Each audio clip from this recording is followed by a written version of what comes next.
Monsieur le Président, Monsieur le Secrétaire Général, Excellencies, distinguished delegates. The international system is going through a tectonic shift, and the human rights edifice we have built up so painstakingly over decades has never been under so much strain.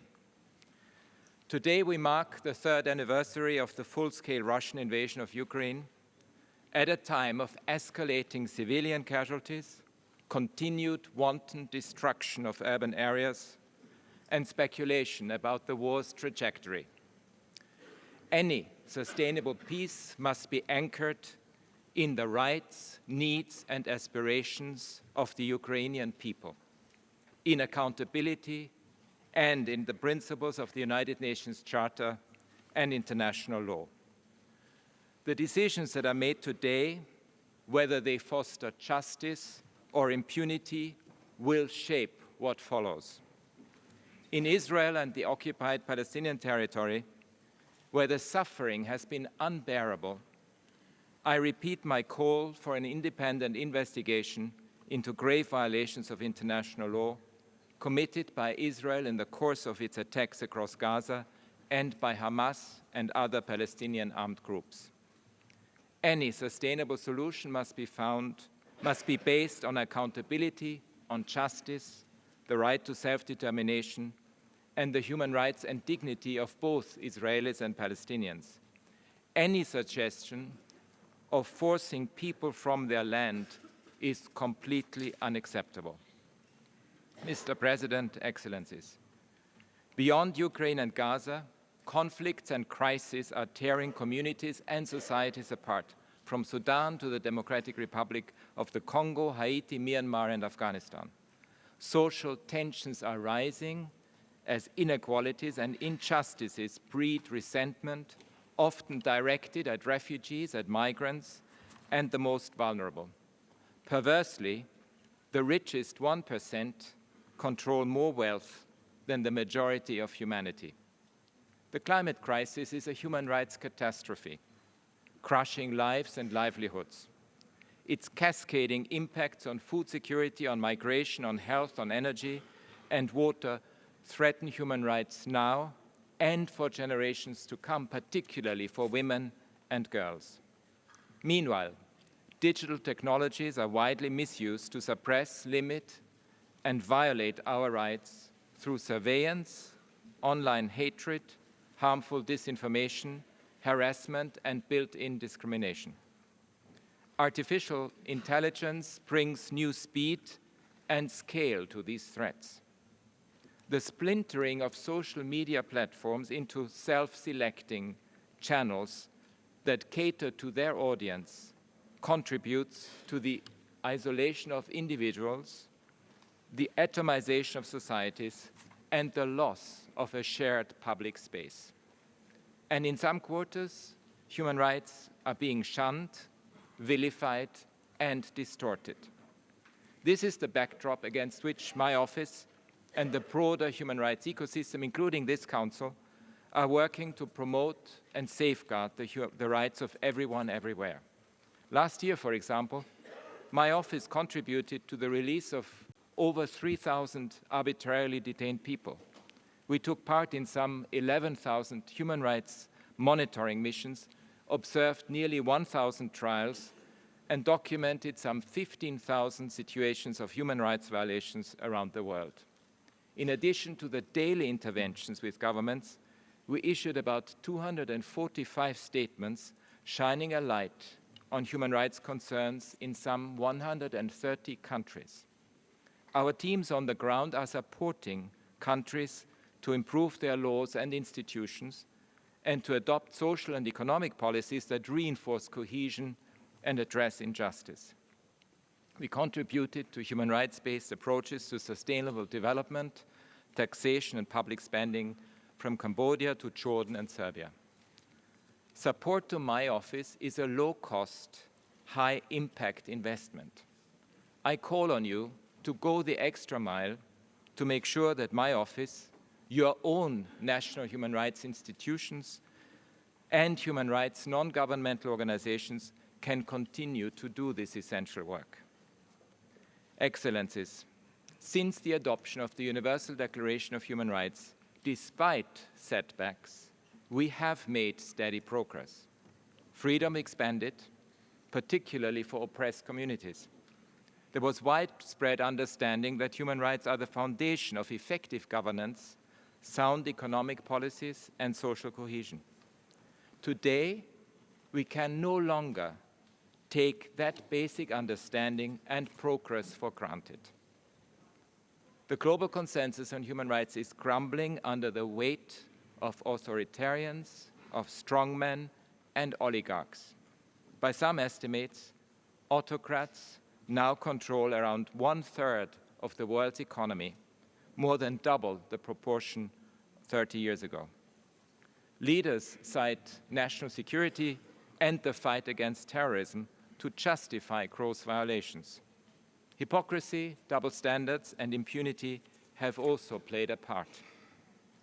Regional powers that are neutral or hostile to human rights are growing in influence.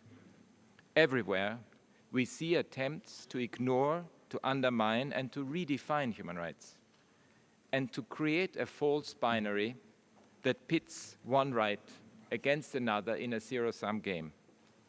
There are concerted efforts to chip away at gender equality and the rights of migrants, refugees, people with disabilities, and minorities of all kinds. But human rights, from the right to food and adequate housing to the rights to health and education and freedom of speech, are for everyone. And we need an all-out effort by everyone to make sure that human rights and the rule of law remain foundational to communities, societies, and international relations. Otherwise, the picture is very dangerous.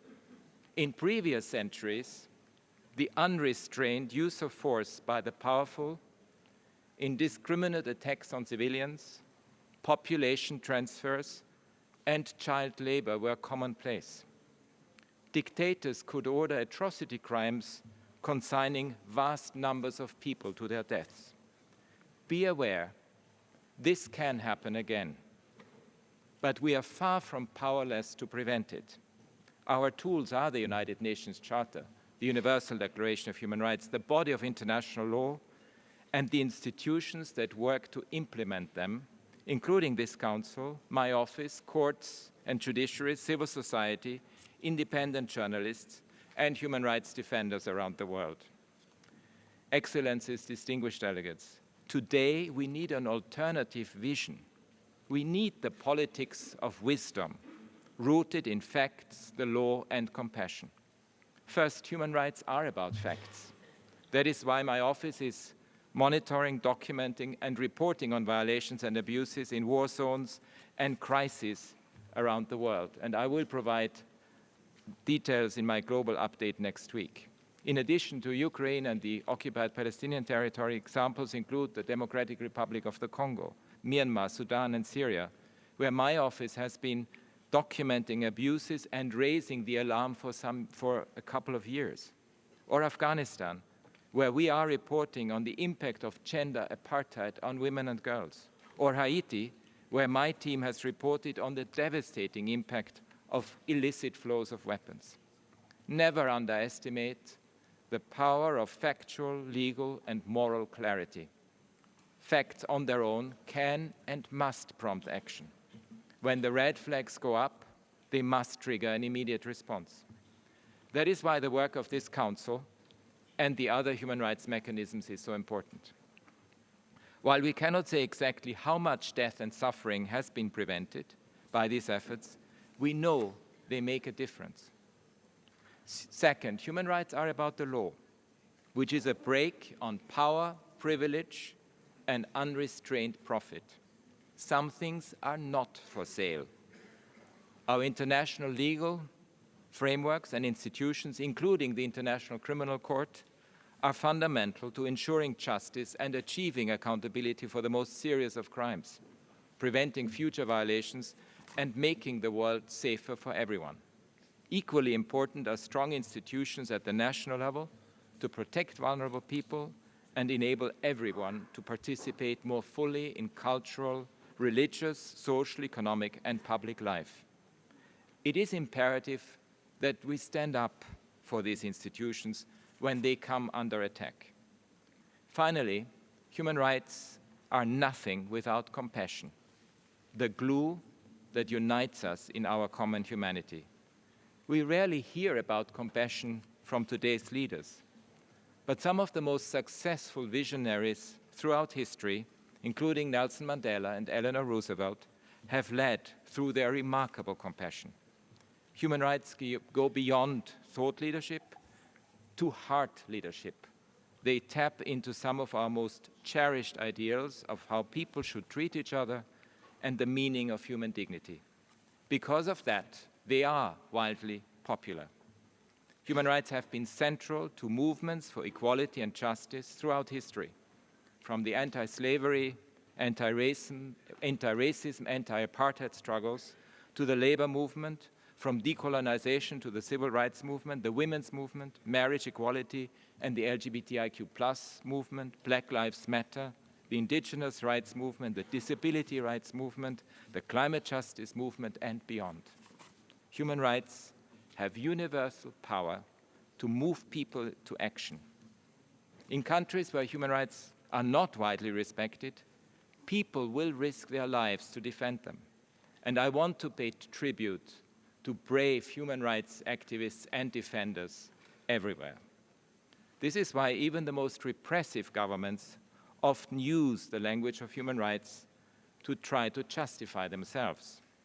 They know that human rights abuses trigger revulsion and reduce their power and influence. Upholding human rights makes eminent sense for stability, for prosperity, for a better common future. Human rights are a winning proposition for humanity, and we will continue to promote, protect, and defend them around the world with humility, determination, and an indomitable hope. Thank you.